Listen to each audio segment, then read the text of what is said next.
Hello, how you doing? And welcome to this month's Dadler Soul Sessions. I'm Jim, and it's the 27th of October, 2022. I've got a packed show for you as ever, live streaming here on the Dadler Soul socials. It's coming up 9 p.m. We've got David Mullings and Bryan Rossi-Anderson. They're talking about their Five Black Fathers film that they've created and what they've learned from that, from their experiences of talking to Black fathers, and what they think kind of society thinks about Black fathers and the learnings really that have come out of meeting up with these people. Before that, 8:45, Alex is here again with his conflict management clinic. If you have any conflict management issues, then get in contact. We have some questions already, but get in contact on the live stream, wherever you're watching this, Facebook, Twitter, YouTube, or wherever it is. And first of all, this is a chat that I recorded with Dan, our founder of Dadler Soul, yesterday, because he couldn't make the live stream today. So he's got some pretty exciting news to tell you about. So have a look and see what happened when we had a little chat yesterday. So I'm joined by the doyen of Dadler Soul, Dan Flanagan. How you doing, Dan? I am Chief Tea Maker and Human Climbing Frame. I'm like an award speech. I'm sorry I can't be there live. Essentially, I'm just far too important these days to actually bother turning up on a Thursday night. He's actually on tour with the Red Hot Chili Peppers, and that's why he can't be there. No, it's my OnlyFans. It's taken up it's only Dan's. It's just me. I mean, I'd subscribe. I do subscribe, actually, don't you? Yeah. Well, you've got my credit card details. So I was going to set up one for old ladies called Only Grams. Should we not go there? No, this is a good family show. Ideas. Look, Dan. Okay, yes, we had Tyler last month. He was doing his well-being section, and he turned the air blue. Let's not talk about turning the knitting rinses. Knitting, yes, yeah. Okay, bad boy, Tyler. Yeah, exactly. Yes. So it's lovely to have you here appearing, even if you're not live, even if you've made me, kind of do a little bit of extra work the day before. Although what's happening now, while this is going out on the stream for people who are watching it live, is I'm probably just going to make a brew. So actually, I'm not working that bit. It's a wee and a tea stop. Works perfectly well. Excellent news. So you're here because we've got some very exciting information. Dun, dun, dun! Yes. What's going on? Do I need to tell you? Yeah. Well, I mean, just to let you in on a little secret, Dan. I know already, but I just thought for the sake of presentation, we'd make it look like I was asking you and you were telling me. Okay. Yes. Yeah. Okay. Well, after months of wrangling and negotiation, we are launching our Dadler Soul sessions, our playdates in Brighton. So for those of you that might remember, we did do a pilot, but it was about 3 years ago. And then some horrible COVID thing came along and destroyed everything. But now we have got a new home. And it's amazing. It's a 7-story tech innovation co-working space called Plus X. So not only is it very funky, they've got the latest AI technology, they've got VR places, they've got podcast studios, maker spaces. And I went there for a work meeting, again, probably last year now. And I looked at it and I thought, I bet this isn't open on a Saturday. The cogs are always turning, aren't they? They are. There's an opportunity here. So yeah, I reached out to the team, and it's lovely because we've got all this big space. We've got access to technology. Brighton, as a forward-thinking city, desperately needs Dadler Soul. We have quite a few soulies that come over from places like Brighton to our sessions. To have it there, we've got a space for about 100 folks, and we launched on the 12th of November, so it's about 3 weeks now. And we've got Audio Active, which are one sort of a youth music production charity that work over there, do some amazing work. They're going to come in and do a dads versus kids rap battle. Just putting out, if anybody likes a little side bet, the dads will win. Just putting it out there. I've got 40 years in hip hop to bring to the table. Exactly. Experience trumps youthful enthusiasm. I might need to sit down afterwards. But yeah, we've got all the other activities. We've got Lego, we've got giant Jenga, circus equipment, crafting. Cheryl, aka Mum Lascelles, has been very busy with a shopping list. It's great. I can buy this. Yeah, nobody's paying for it. Well, they are paying for it, obviously. So it's really nice because the venue itself is huge, and it offers so much opportunity. So for maybe, tech is very much part of our lives. It's going to be very much part of what is probably a large part of our children's life from an education point of view. So to be able to get them in and get them potentially accessing stuff that's way out of my pocket money to be able to play with at an early stage, it is really, really interesting. And then because of where it's based, it's next to a lovely social housing project in Moulscombe. So we're partnering with the Bevy, which is their local sort of community hub pub. So we've got them. We've got partners such as the lovely Sam at Sussex Business Times magazine and the County Business Group.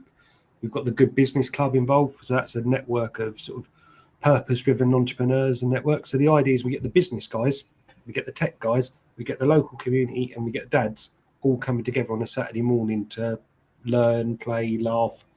And it's been a lot of work, but I'm really, really excited to the opportunities of what it can bring.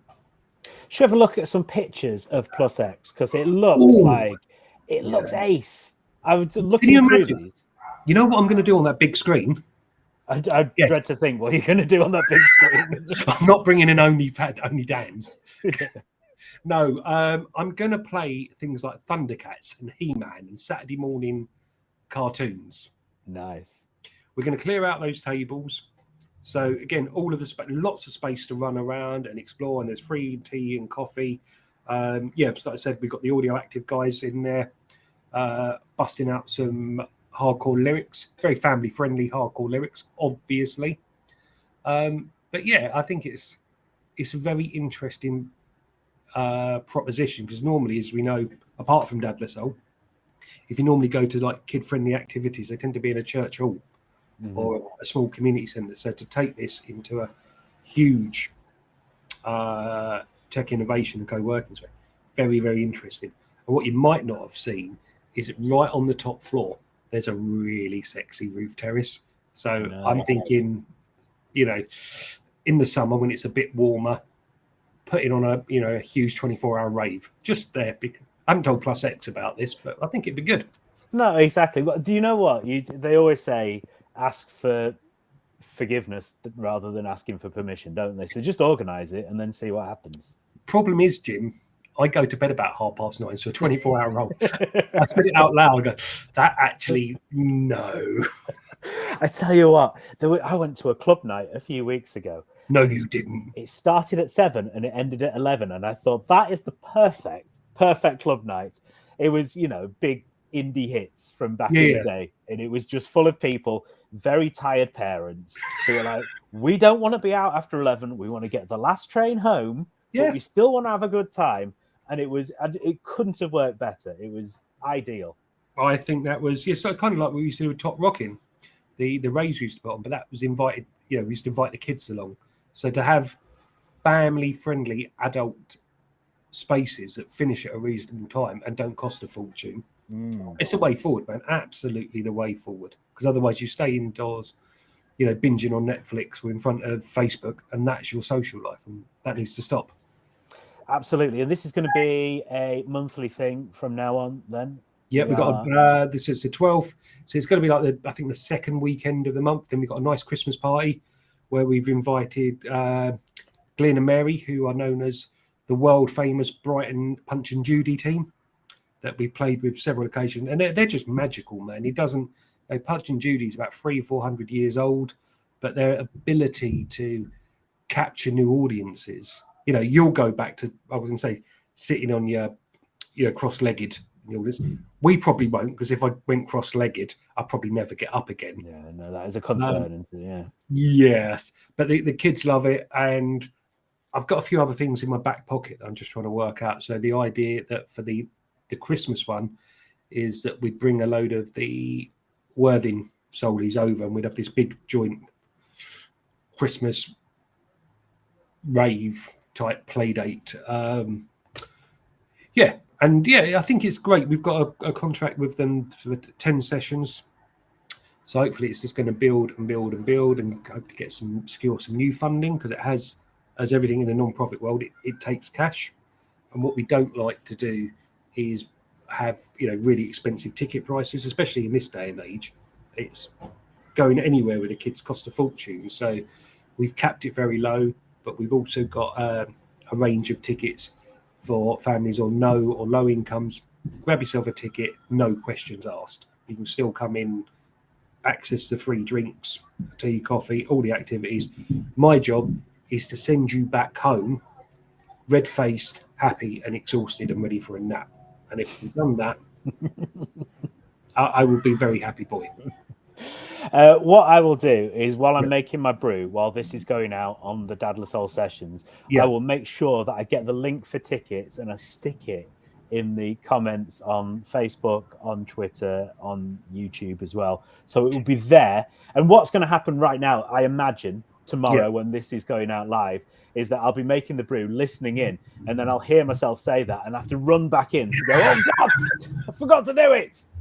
Yeah, this assumes that you're a professional, Jim, and you've been doing this sort of thing for a couple of decades. This is one of the things about radio, is everyone goes, oh, you must be really professional. It's like, do you not know how many times there's a song with a quite long fade when you're looking at each other going, what are we going to do? What the hell are we going to do? Has that been edited? Are we doing that? It's like you've had days, you've had 24 hours to sort this out. And it comes down to the last few seconds when there's like a bit of a guitar bit going, and you're looking at each other in absolute fear. So that takes us beyond the veil, though, doesn't it?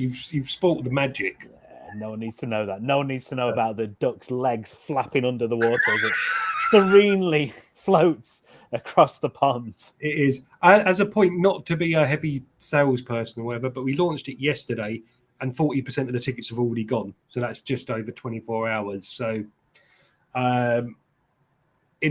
Brighton's a huge, God knows how many millions of people in there. We've got as capacity for about 40 families. Anything more than that, it will just be uncomfortable. And if you've got small people, they want to run around and have some free space and explore. Also, you don't want too many people because you won't have a chance to have some decent conversations. So I've capped it. So if you're interested in giving it a go, get your ticket now. I was going to do Bob Geldof. Like, money.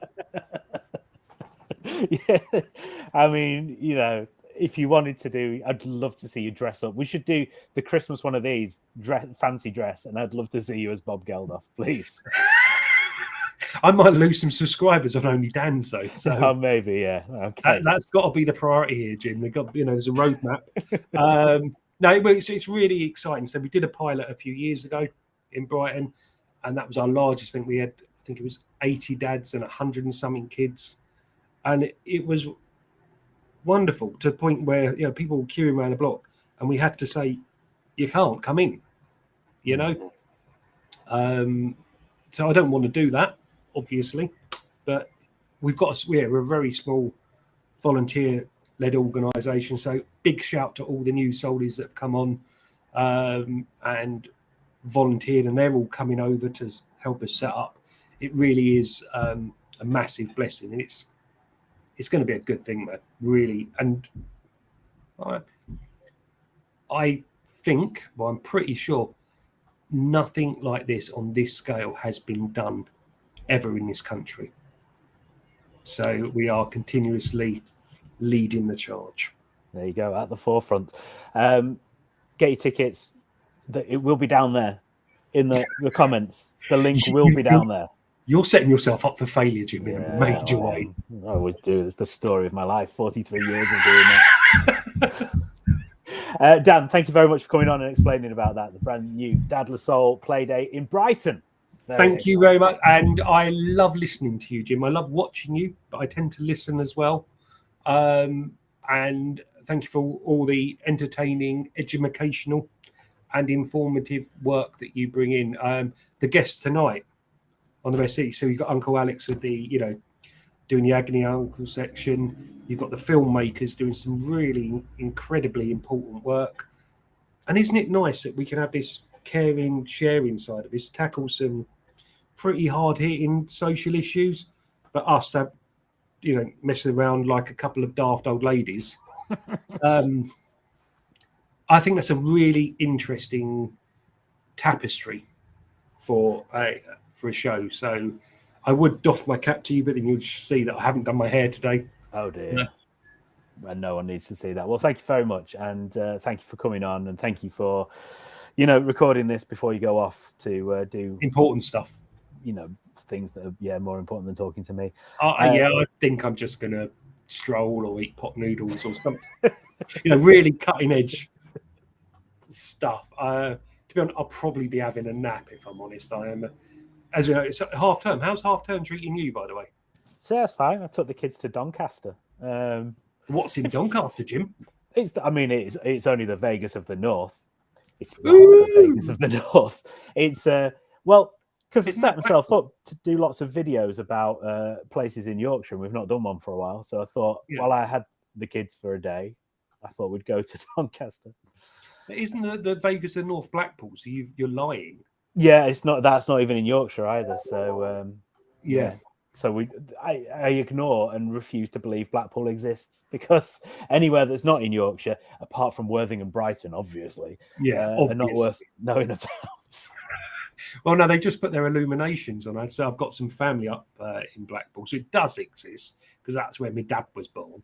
No, okay. They just put their illuminations on, which is a hell of a show.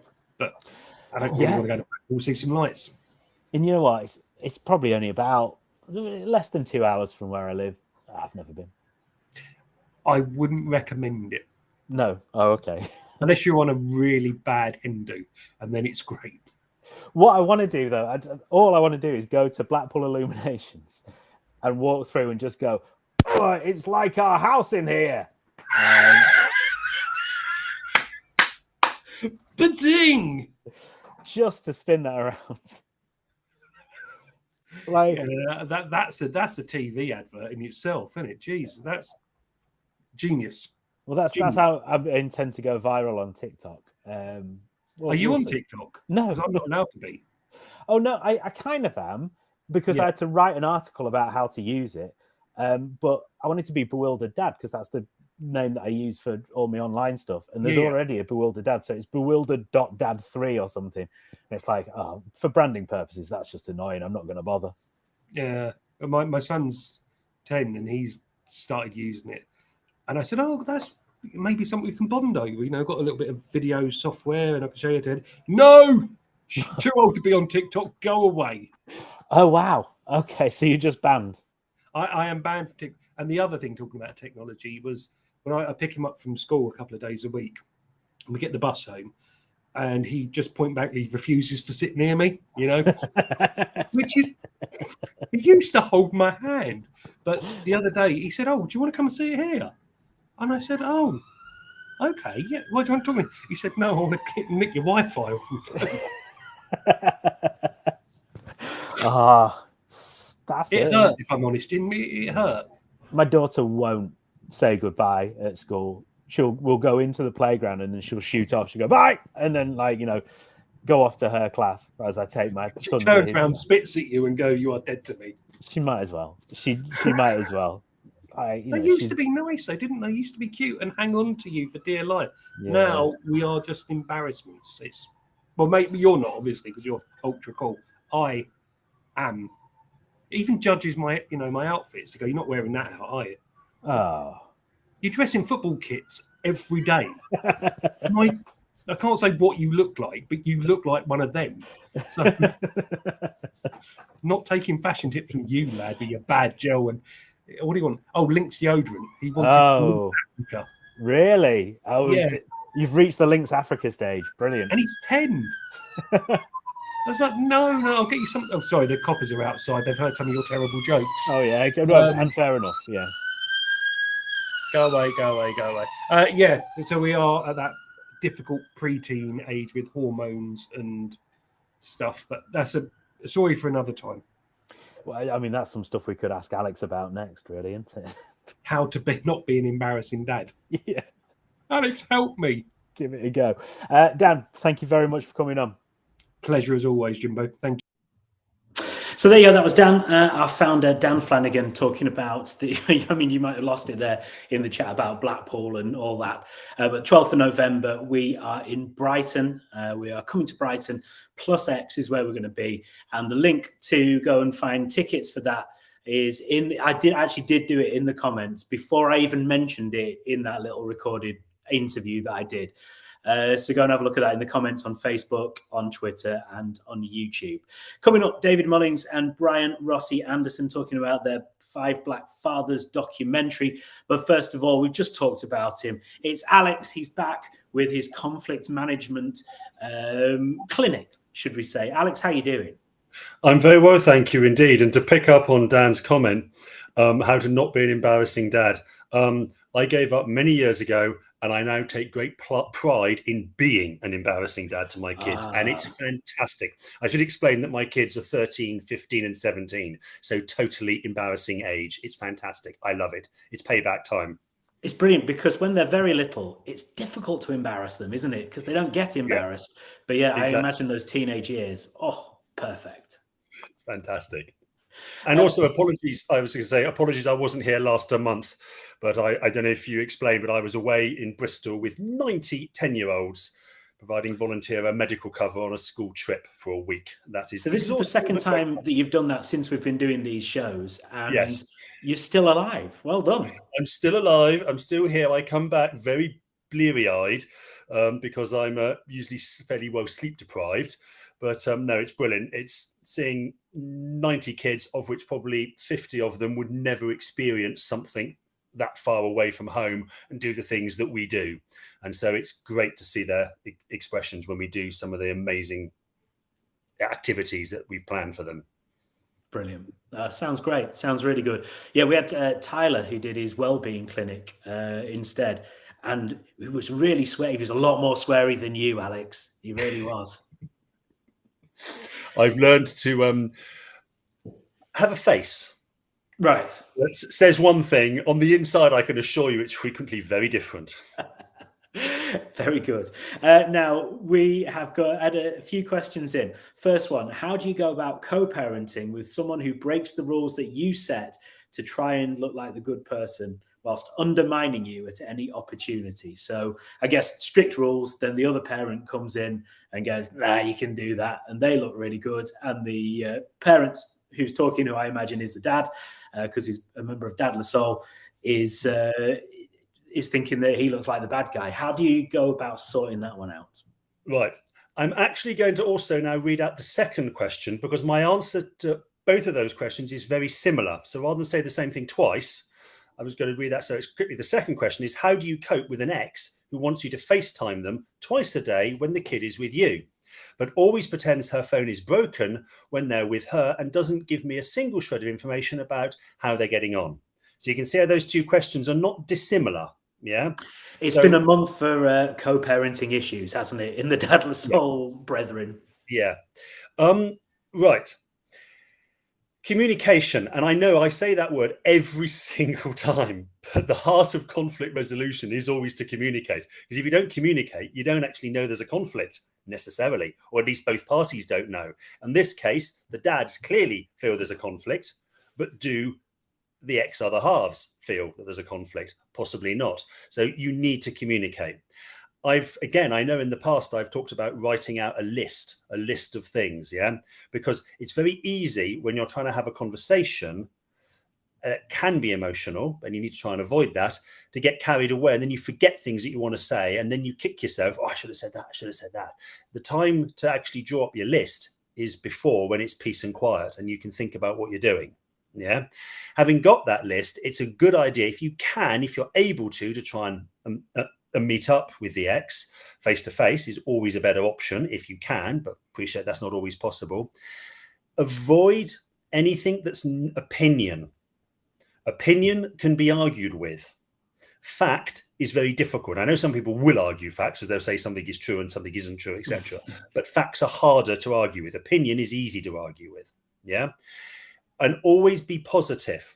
So where you've got a parent who's saying do X and the other parent then says do Y, it's better to go around to the other parent and say, rather than don't do Y, well, I'm doing X because this helps, this sorts it. So you try to always be positive about things, not negative. Yeah. Hard, because human nature, we tend to be negative. There's the old saying in the days when we all bought newspapers that bad news sells, and it does. So being negative is a natural human instinct, and we tend to go for it more interestingly than we do good news. It could be helpful if we could do whatever it is with insert child's name here. Yeah. And it's about, trying to always look on the positive side. Yeah. I'm scared I'm going to end up sounding like Monty Python in a moment, but it's about looking on the bright side, looking on the positive side of what you're trying to achieve, rather than looking on the negative side. Yeah. With the FaceTime situation, a little bit extra on that one. Understand that presumably it was a mum, wasn't it? Said her, yeah. So the mum, phone is broken. Well, I mean, fairly clearly, obviously, that's probably an excuse. I'm not casting aspersions here, but I'm guessing that's the case, because you can't have a phone that randomly breaks one day and then is working, then breaks every time the child's with her. It doesn't really make sense. So rather than go down that route, saying it doesn't make sense, you're lying, your phone's not broken, because that's immediately confrontational, is to say, well, look, I'm very happy to share what we're doing with you, but FaceTiming you takes time away that she or he, whoever the child is, has got with me. So rather than me FaceTiming you when child is with us or with me, and me trying to FaceTime you and it's not always working out, why don't we just simply take some photos and a little brief summary and WhatsApp them to each other? Yeah. Okay. Particularly useful because frequently WhatsApp or text messaging is how a lot of co-parenting parents communicate with each other. Yeah. Often to avoid the actual verbal contact because they don't want it. Yeah. So for them to turn around and suddenly say their phone's not working on that front tends to be a bit weird, because that's how they're arranging the pickup, drop-offs, days, etc. Yeah. And it means that, one parent knows what the other parent is doing with the child, which you can understand why they want to know that. So do that and say that's a better way of doing it, because then it also means that the child can focus their thoughts and emotions with me whilst they're with me. And then when they're with you, focus them with you. And we're not distracting them by FaceTiming. They don't even have to know that you're taking a photograph of them, or they can pose for a photograph and then they carry on doing whatever they're doing. And you just attach it to a message with some text. So in summary, on those two questions, it's about, as always, communication, but being positive, looking on the positive side, because that makes people more naturally want to agree. But the problem is it's so easy to be a negative and avoid emotion. Again, easy to say, harder to do, but try and avoid the emotion. And that's something from my professional life. A case in point today, conversation with a patient. If I was to do it completely unemotionally and repeat that conversation to everybody here, it is, you've got cancer, you are going to die in the next 6 months. I didn't say it like that, obviously, and I put some emotion into it because you have to in that type of situation. But actually, I couldn't get too emotional because it's my patient, not a family member, not a friend. So emotion's important, but you've got to keep a lid on it for the situation that you're in. You see, this is why, because you have to deal with situations like this all day, every day. This is why we need your expertise on this panel. Yeah, it's my. I always get worried about the term expertise. I just prefer the term experience because I've got the experience. I'm not necessarily an expert, but I've certainly got a lot of experience at dealing with these things. I'm going to throw the word gravitas in there as well. Yeah, it's what I do for a living, which for those of you who don't know, I'm a consultant paramedic in general practice. So I'm pretty much like your GP. And in fact, today I was the on-call senior clinician at the surgery all day. You do have, it puts what you deal with, puts into perspective everything else that goes on. So when people turn around and, you know, ask these questions, which are very valid, very genuine questions, and I'm very happy to answer them, I'm also looking at them going, actually, you know, in the grand scheme of things, they're not as horrendous as they could be, which is good, you know. But I'm not decrying against the dads that have written that. I totally support them, and I think that they need to have some, you know, good ground rules, particularly when co-parenting, because I don't know if you remember, but over the months we've done this, co-parenting has been a frequent bone of contention, and it's hard work, because you're both trying to bring up a child. You've both obviously had a falling out of a calamitous scale to be co-parenting, and it's trying to move beyond the emotion of the past and deal with the current. Well, let's do something then a little bit different. This is another conflict management question. What can I do about a builder who is now 11 weeks into a 5-week job? He's been here 2 hours in the last fortnight and could have had the job finished, but he has 80% of the money, and I don't want to annoy him by having a go at him because I need him to finish. What's the deal there? How can we work around that? Right. First up, most people, when they engage builders, don't set up a set of terms and conditions, don't draw up a contract, and don't draw up a deposit schedule. All of the things that I always would recommend people to do. I have renovated 3 homes, largely myself, but I bring builders in to do certain specialist bits that I can't do. And on all of those occasions, my wife, who is the real businesswoman rather than myself, has had all those set in place. And it's very interesting because you hire a builder, you tell them that's what you're going to do, and half of them walk away. And it's a very interesting way of weeding out the ones you don't want to deal with, because the ones that don't want to sign on a piece of paper are the ones you don't want to be dealing with. Anyway, so assuming there's none of that in place, which I assume there isn't, it would be, again, write down your concerns formally in a letter and say, look, this is what needs to be done to complete the job, as far as I'm aware. You said it would take 5 weeks. It's now taken 11 weeks. I want it finished within the next 2 weeks, whatever is reasonable. Yeah, whatever you think is reasonable. It needs to be finished by this date. I will pay the final 20% when everything is complete, including all the snagging. For those of you who don't know what I mean by snagging, it's the little bits and pieces. 95% of the job is done, but there's little bits and pieces. They don't stop you using the property, but they're annoying. Like there's a bit of skirting board not there. Yeah, as an example. You want everything done and completed, and formalize it. Put it in a letter and give it to them and say, look, this needs to happen now. Yeah. And again, lack of emotion, not about you've been wasting time, you've been lazy, you've obviously been doing other jobs, they probably have been. It's about the fact that this is where we are now, this is where I want to be by this date.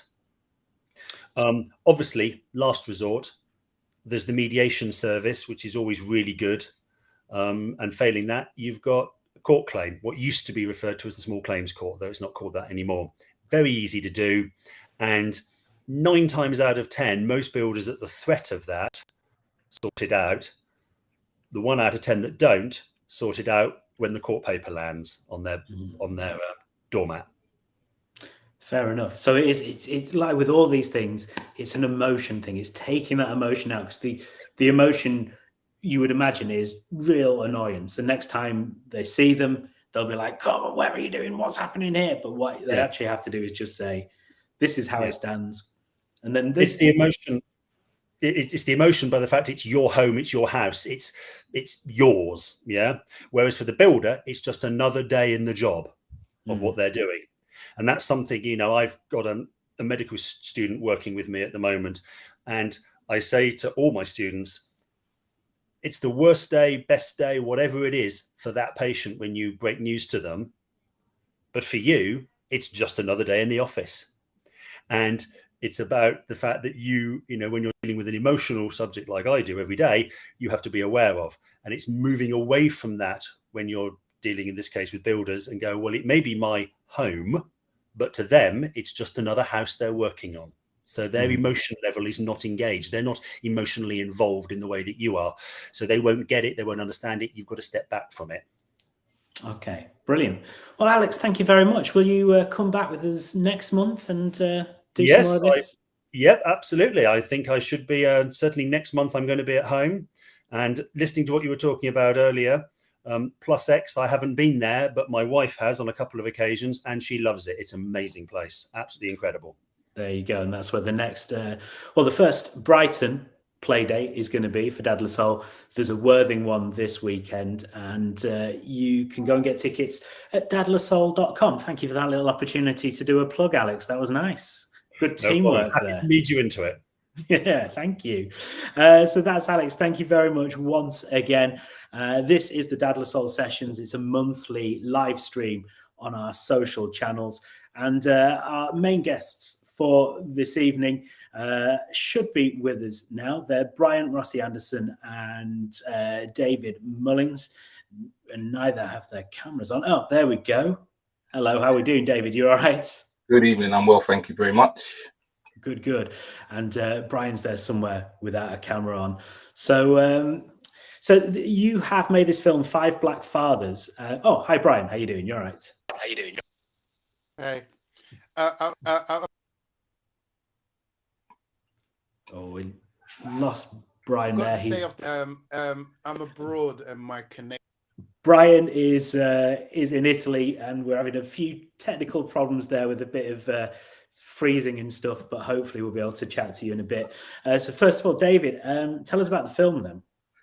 So Five Black Fathers is a documentary I single-handedly put together using all the skills I've picked up over the years, and essentially focuses on the stories of five Black fathers, one being the first story that we feature is actually Bryan's story, which is mixed race parenting. The second story is No Contact, which is a father who has no contact with his child and is pursuing that through the family courts. The third story is that of a father whose son was murdered on the way from school, gone forever. The fourth story is a father who had battled through the family courts, regained contact, moved to be close to his children. However, the situation reoccurred and he decided to walk away. So that one's called Walking Away. And the fifth story is that of a father, it's called Stereotype. He's a father who has 4 children for three women. And yeah, essentially, you know, what led to me putting it together was not, I mean, I've worked with fathers for roughly 16 years now. And by no account is it just only Black fathers I've worked with. I've worked with all different cultures, colors, races. There was a few things that happened that led to me making a documentary specifically about Black fathers. And that was that some of the work I do for one particular local authority, they were celebrating 40 years of their Black workers group, and they wanted me to contribute to that. And I decided that was something that contributed to me deciding to focus on Black fathers. But also, I just think where we're at in the world, with the George Floyd incident that had happened not too long before that, I felt that it was probably good timing to focus on Black fathers. And that said, before just to finish, to say that the situations are not unique to Black fathers by any chance. But I felt that it was important. As I said, given the current situation that we were in, the current state of the world, the current understanding that there's definitely an unlevel playing field, that I would focus on these stories. Okay. And Bryan, were you happy to tell your story? Did you find it kind of a good kind of interesting thing to do to get your story out there? Ooh. I think we've still got him. He's either gone to sleep or we've lost him. I mean, I have that effect on people. I do send them to sleep, so it is possible. So, I mean, when you came to talking to people like Bryan, did it take a lot of persuading to get people to tell their stories on the?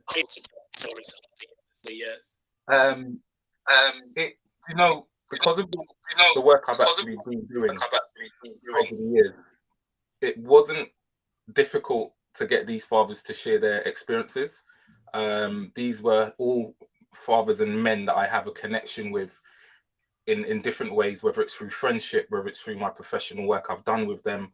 And I believe that a trust had been built that with them over that time. And so I think it helped enormously with these guys being really honest and candid. And I was really humbled and blessed, really, for them to trust me, an unknown entity, with regards to putting together a documentary, a film with their stories, really. And, you know, especially that these are live situations for these guys. You know, they're not stories that had been put to bed. These are real live current situations. So, you know, I'm forever grateful to Bryan and the rest of the guys for trusting me with their stories. I guess that's the thing, isn't it? When we think of making films or we make any kind of content, it kind of fits into this sort of neat box. And, you know, there's a beginning, a middle, and an end, and that's how it works. But actually, as you say, you know, these are ongoing situations. These are people's stories. And is there therefore a chance to kind of catch up with them, you know, in a few years' time to see what's happened there? It's funny you say that. Literally just today, when giving thought to the fact that I was coming on here to speak, it did cross my mind about a part two, because there has, you know, for one particular story, there's been great movement, around the story around Contact, for example, that's you know, come to a great place. So yes, I think it is potentially something I will look at doing in the future for sure. Do you mind if we have a look at the trailer? I've got the trailer here. Can we show it and then give people an idea of what the film's sort of about? Is that right? Absolutely, yep. My name's David Mullings, and for 15 years I've been working and engaging with fathers. For far too long we've been told by the mainstream media who and what black fathers are. Given the current climate, technology and access that we have to social media, I decided enough was enough. Before taking a well-deserved break, I spent the summer of 2021 travelling around the UK, speaking to black fathers and hearing their stories, so that I could define and redefine just who black fathers are. The first thing has got to be about how she sees herself.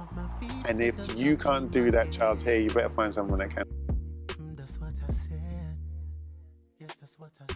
Irrespective of what you do, you can never take that from me. I'm that child's father.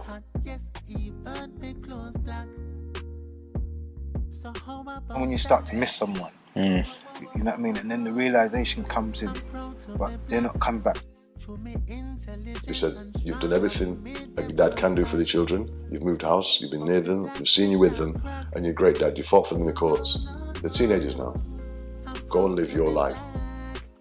With the younger ones, we're working to get it to 50-50. It's about 60-40, them with their mums versus them here.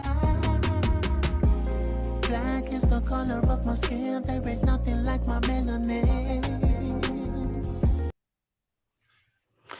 So you talked in there about the view of sort of black fathers in the mainstream media, and has that at all changed? Is that changing? Are there signs that it's changing, or do you think that we're still sort of stuck in a place where we were? I think people would say there were changes because we see black men on adverts now. But I think, as I say in the actual documentary, I think that's capitalism, personally. We don't see black fathers. We don't see black families. They're non-existent. Even when we think about celebrities who are not the only parents out there, I mean, just name me one black celebrity that you've seen with his family. You've seen him in the media with his wife, with his children. So for me, actually, no, I don't think. I see capitalism taking place. I see black men on adverts to help sell products that companies are now realizing, wow, if we, I think the perfect example would be the Black Panther franchise. You know, the movie industry realized, wow, we put out our own black movie here and it's broken all records. This is what can happen if we actually market to black folk. But I've bought things, cars, clothes that I've never seen advertised by black people all my life. And so, I see capitalism. I see people saying, okay, I see companies saying we could tap into this market a bit more. But I don't see the mainstream media doing anything that resembles a real shift. Personally, that's my opinion. People may disagree, but I don't think there's a shift. Okay, let's see if we can talk to Bryan. Bryan, what do you think about that? Do you see any of that? Do you agree with David? Oh, he's still stuck. He's still frozen there. He comes in and out. He seems to come in when you're not talking to him, and then as soon as Once again, I have that effect on people. They just, when I talk to them, they're like, "No, let's do this." So this, I mean, I guess this is kind of blackwashing. I guess is what you're talking about. Do you think this is people going, well, diversity is a new thing? Let's jump on that and put it in. And I mean, are there kind of real structural changes that can be made and should be being made? Do you think? Yeah, and look, I don't want to say that it's all disingenuous and that it's all about trying to capitalize. I think that companies, organizations need to start somewhere, and there is that the potential for it to just be seen very cynically and not being, in the way I've described it. I think that companies and organizations really can demonstrate a genuine change through changing their structures, through changing their senior managements that are not whitewashed and don't have people. And it's really important. I run my organization, but I work part-time for a local authority as well. And prior to changing my role more recently, I was asked to sit on some interview panels. And it suddenly became I suddenly realized how important it is to have diversity. Your lived experience is very different to mine. All right, and that's not your fault. I've come to a place where I understand that I need to be more, and some would disagree, I'm sure, but I feel like I need to be a lot more patient with individuals, organizations who haven't been getting it right, and support them to make a change. And if I can see that they are willing and are trying, then that's great. But the way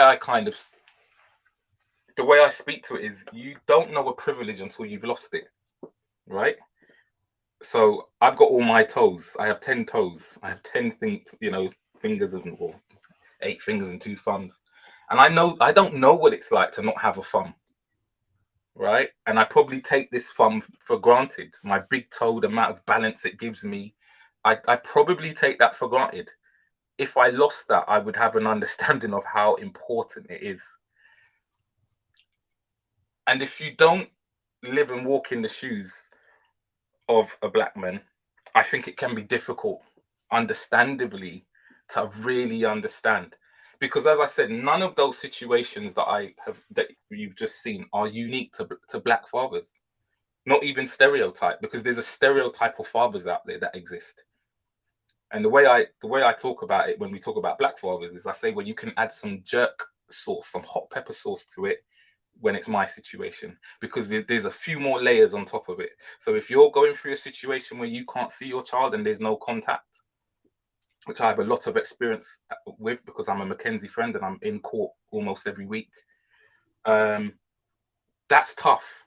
There's a process in place that is, it's not insurmountable by any chance, but it's definitely weighted towards the mother. It's not insurmountable. I have 100% success rate in the 9 years that I've been going to court. Every client I've worked with has regained contact with their child. All right. So it's not a process that doesn't work. It does work. But it's difficult. And if you're a black man going into that situation, you've got a few more potential hurdles, because for many times in my life, I've been called aggressive. when if maybe you displayed the same behavior, you might have been described as passionate and loving and caring about your child, but I've been described as aggressive. So when I go into court, especially with my black clients, I have to be really conscious with them and speak to them about how they conduct themselves in there.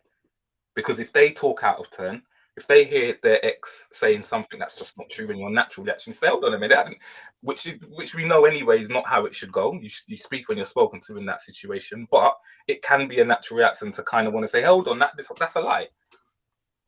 If that other person is accusing you of being abusive, well, actually, to those 3 magistrates or that judge, you might just fit the profile of what has been written on paper. So yeah, you know, I think that if organizations are genuine with their desire to make change, and you know, it took 8 minutes and 46 seconds, and I don't think that's quite correct. I think it's a bit more, but it took 8 minutes and 46 seconds with the world sitting still, not watching any football, not going to any matches, not watching any movies, not going to work. One thing we were all watching was the news, and it took that perfect storm of events for the world to stand up and notice that the playing field isn't level. Something I've known all my life, by the way. And again, I make no judgment, because how do you know what a privilege is if you've never lost it? There is a privilege in being white, and people don't like to hear that, but it's a fact. And I know that can be difficult when you're white and middle class like me, where you are working every day to make ends meet, and you're thinking, well, hold on a minute, I don't get any privilege. But there is a privilege. There's a privilege when you might walk into a shop and people don't assume that you are gonna steal. And that's just a basic one. There's a privilege that maybe when you are, as I said already, when you're a bit passionate about a situation, that you're seen as passionate, you're seen as caring for your child, as opposed to being aggressive. So it's conversations like this that we have to have. It requires patience. I cannot expect people who live in a certain part of the country or a certain part of the world who haven't encountered people who look like me, but what they have seen in the media. For example, if we look at Raheem Sterling, you know, we've seen so much negative things about him in the media. Gun tattoos, you know, on his. There's been allegations of how many children he's got, which haven't been true. But he's had to continue. He's had bottles and objects thrown at him when he scored goals for England. You know, there's these nuances which, if you've not lived them, it's difficult for you to have an understanding of what it feels like to when someone treats you a certain way, for you to have to consider, is this person just being an asshole, or are they actually being discriminative? And you know, I don't worry about the guy who might want to call me the N-word. He's not of concern to me. I want to give him a hug and educate him a bit. I'm more worried about structures that are in place that will stop me reaching as high as I potentially should and could. Yeah. There's on the footballer theme, there's an interesting one, wasn't there? That when Marcus Rashford bought property, he was greedily buying up mansions, and when Phil Foden did it, he was being a good boy looking after his mum. And it's really stark when you see those headlines next to each other, which is essentially the same story. There's just one difference, and that is difficult. And and I understand what you're saying. The concept of privilege is one that some people find very difficult, which I guess is because no one wants to think that they have the upper hand or they have the advantage. Yeah. And people get very defensive about it, don't they? Have you ever found that? Oh, absolutely. Absolutely. And again, I just try to be really patient and try to make these comparisons in the same way we have just now, and have a conversation about it, because there's no point us, you know, arguing or being aggressive and hateful to each other. These are just things that might be hard for you to understand because you've not had that lived experience. So yeah, as I said, things like this help, conversations like this help. And yeah, we just have a responsibility to be open and listen, and to be willing to listen to each other. Because just because I have that opinion and that view, it doesn't mean I don't want to hear the view of someone who has the opposite view to me.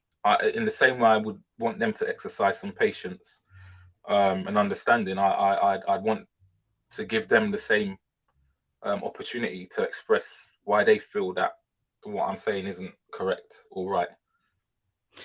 That's an interesting one as well, isn't it? Because there's this whole cancel culture thing, which is interesting. And there's some people, when people say horrific things, it's very difficult to think, well, let's find out why they think that. And it's very easy to say, oh, let's just ignore them. But quite often, when you engage with those people, you can dig a bit deeper and you can logically defeat their argument. The thing I'm thinking of essentially is a long time ago when Nick Griffin of the BNP was invited onto Question Time, and there was a furore. It's like, you shouldn't give him a platform, you shouldn't be able to say anything. But actually, if they banned him from that would have had a lot more power for him than him going on it, because he went on it and he looked like a bit of an idiot. Yeah, and absolutely. It really diminished his argument. So yeah, I guess engaging, and you say you like to engage in those conversations, or you don't mind doing that. That's kind of got to be the way forward, right? Isn't it? Engaging rather than surely just blocking people. Do you think? Yeah, we have to, because people, as I said, we have got different lived experiences.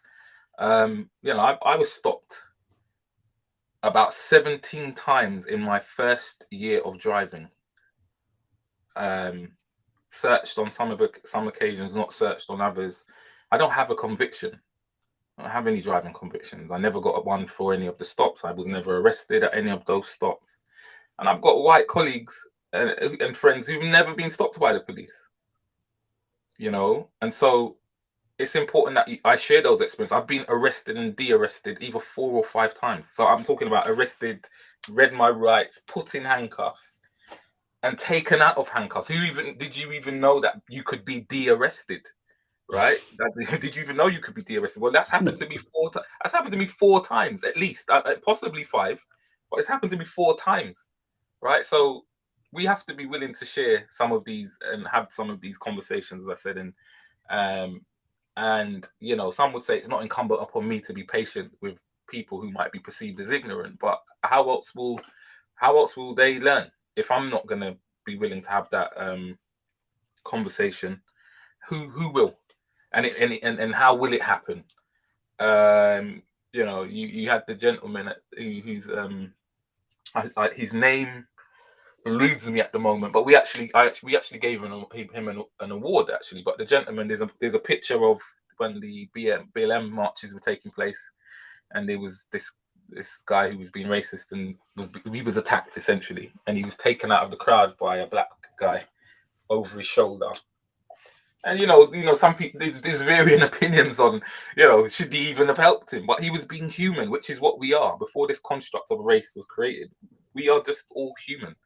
We are all humans in this on this planet, looking for the same things. Ultimately, we've got way more in common than we don't. But there's just been a lot of things that have happened. I'm the child of an immigrant. I'm the child of Jamaican parents, and my history is horrific. I have trauma running through my DNA, which I have to learn how to control and manage. I am the descendant of slaves who were, went through all types of stuff, and when that doesn't get acknowledged by the country that you live in,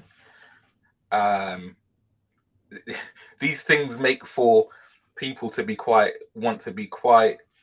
less patient, as what I am describing here.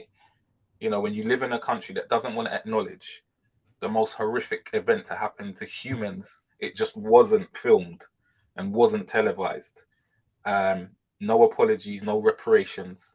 I mean, I stopped paying the tax of slave owners in 2017, I believe. So I stopped paying money to the people who enslaved my people. I stopped paying their taxes that they got for stopping the horrific thing that they were doing. But there's been no reparation given to my descendants. Well, that's the fascinating thing, isn't it? Because there's the big thing about the abolition of slavery, but it was, it was on the condition that the public purse paid out so much for the people that these people owned. And when you look into it, you just think it's so dehumanizing. It's scary. It really is. Yeah. And so again, it speaks to the documentary. This as I said, it's not to diminish the plight and the difficulties that fathers face, because my organization was never set up to just support Black fathers, and it doesn't. I was in court last week. I had 2 cases, 1 3-day and 1 2-day. You know, my client on the 3-day hearing was a white British man, and my client for the 2-day hearing was a Czech from the Czech Republic. You know, but it's part of the work that I do, and I guess I have an extra insight that gives me the ability to maybe do that extra piece of work that someone else might find a bit more difficult, a bit more challenging, or not understand as much. So yeah. What's the reaction been like to the documentary? Oh, it's been phenomenal. I mean, the documentary's only been screened at private screenings. I haven't put it out publicly, which it's a bit of a double-edged sword for me, because I want people to see the documentary, but I also need to kind of protect it in a way so that I can use it to educate people, everybody who's watched it. I mean, look, I sat here right here, I'm in my back garden in my office, and I sat here for a couple of months making that documentary, editing it, and I had a night where I had imposter syndrome, and I just had to leave this exact chair, this exact desk, and these exact screens in front of me now, saying, who the hell do you think you are making this documentary? Who do you think you are talking about this? And actually, is anyone even interested? And I also had another situation where I sat here when I started to put some of the background music to some of the documentary, and tears came to my eyes, because it suddenly hit me that it potentially was quite impactful. But I guess the biggest impact it had on me is on the first night I screened it for I did a screening for my birthday, December the 28th last year, and I had 100 invited guests, friends and family. And when it finished, I got a standing ovation, and that's when it hit me that it was actually quite impactful. So everybody who's seen it have said they feel like it's definitely TV worthy, and got the quality of someone that could be on TV. So let's see where it goes, because I think that not about me, but about the stories, about the learning that can come from watching these Black guys, these 5 Black men, be vulnerable, be honest, be caring, be loving, be concerning, and be all the emotions that we're not really shown, which is just the emotions that we all have. So just to humanize these guys, I think, is really important. So for me, I would like it to be seen more, and let's see where that goes. I haven't, if I'm honest, I'm doing so much work, different pieces of work. I'm probably not given it the amount of time that I probably should have to maybe get it out to a wider audience. But yeah, the feedback's been phenomenal. I've done feedback forms, literally not had any kind of negative comments, and these are from these are not all my friends and family, and I'm someone who can take the truth, because I damn well give it, so I really can take it. But yeah, the feedback's been really positive. That doesn't always work, though, does it? It's not always the people who give the truth that can take the truth. I know, for sure.